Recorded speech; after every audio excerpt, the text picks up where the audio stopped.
And it was amazing. Like, we were talking about it at on New Year's Day, and it was so fascinating in listening to these conversations where there's so many things that you have at your fingertips when you're dealing with an expired lead, because you have all the data. Everything's right there. How long they were on the market, what agent they utilized. So again, I'm looking at the data and I'm going, okay, cool. They were on the market for 60 days. They used Dolphin Real Estate. They had some agent, and I'll even look up the agent to see if the agent has a website, to see what the marketing was. I attack the photos, which I heard Kyle and David doing really well on Sunday. Like, I heard Kyle go, yeah, I'm looking at the marketing here, and I'm just really concerned because this doesn't seem to be at the level that this property deserves to get it sold. Oh, that's a good line. This doesn't seem to be at the level this property deserves to get it sold. Can I ask how you selected the agent? Because John Smith, I've never heard of him, and I know most of the top producers here in the area. Can I ask you, how was he helping create buyer urgency?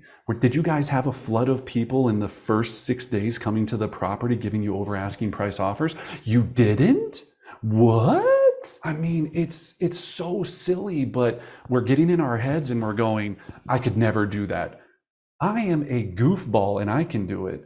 If I can do it, anyone on earth can do this. Me, my GED, and recording my voice doing this over and over and playing it back 100 times to brainwash myself is the only reason this comes out the way it does. So first we have to memorize. So let's remember our techniques. In order to memorize this, how do you memorize things? For me, number one, I have to write it out. Every time I got caught with an objection, my penalty was to write it out 5 times. The handler, right? Just like Bart Simpson on the chalkboard, right?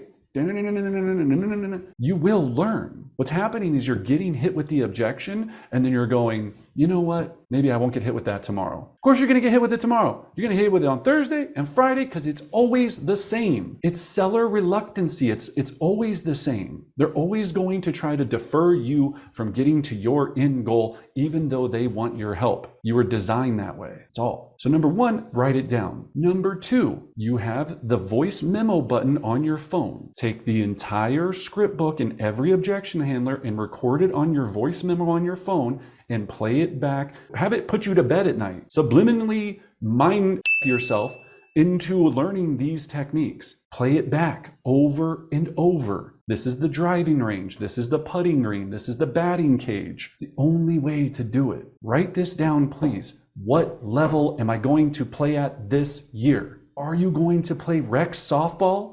Or are you going to get on that podium? You're going to have to do some things different this year to get on that podium and be at that real estate Olympics. If you don't, then don't come whining to me that, Brendan, I'm just having a tough year. I don't know why. I just can't make the money I'm trying to make in this business. You have IDI. You have the best data on earth.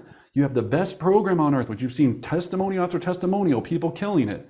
Just got to flip the mind and go, I'm going to have to do a couple things different. I'm going to have to practice. I'm going to have to wake up a little bit earlier. I'm going to have to make calls at 6 o'clock at night when people are actually home. And I'm going to have to adjust my schedule to make calls on weekends. If I make those little minor tweaks, I always tell everyone, take Thursday off, take another weekday off, figure out a different thing in your schedule. But Brendan, my kids are off from school on the weekends. Then all you need to do, I see so much dumb shit that people do on the weekends. You can't make phone calls for 1 hour while your kids are sleeping at 7:30 watching Batman cartoons on the TV. Baloney. That is baloney. There's always a way to do this. It's just, do you want it?